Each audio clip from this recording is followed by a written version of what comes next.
pull out some books that meant a lot to the world. Your response to a common word, and then your book on Allah.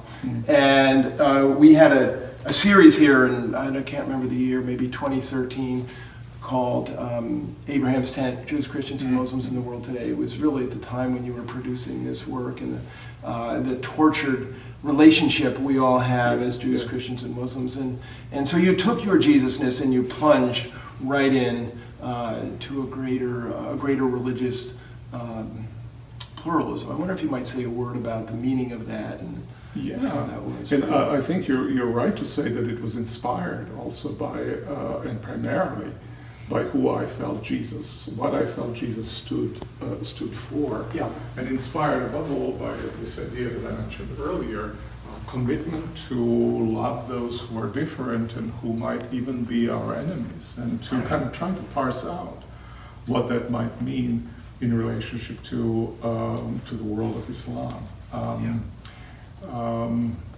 That seems to me one of the great questions, still one of the great questions of our time. And I think that had also consequences, or at least I drew on some of the work from Exclusion and Embrace in terms of our identity, because we sometimes think of identity in this oppositional sense. I am something by being different from who you are, and primary form of defining who we are is by difference from others. And I have realized, as I was writing Exclusion and Embrace, that this is a really profoundly wrong way to do that. That one has to define oneself around the center around which one organizes one's entire life, and let the boundary take care of themselves in some ways.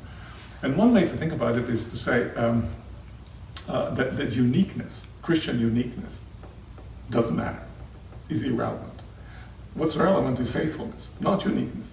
Uniqueness lets you concentrate on the difference. What's specific to me, that's what I want to emphasize. And I think that's deeply problematic. I always remember this, that there was a debate in the early church, 3rd century, between Origen, Church Father Origen, and Celsus, who was a kind of critic of Christian faith. And there's a line in Celsus, I don't know exactly where it is, we have all of it through Origen himself, but there's a line which says, Christians are so enamored of being different that if the whole world became Christians, they'd be non-Christians, they'd be something else, right?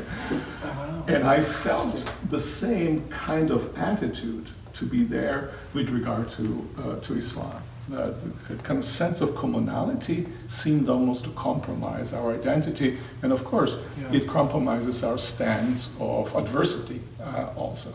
And that's what I try to retrieve, something that's fundamentally common.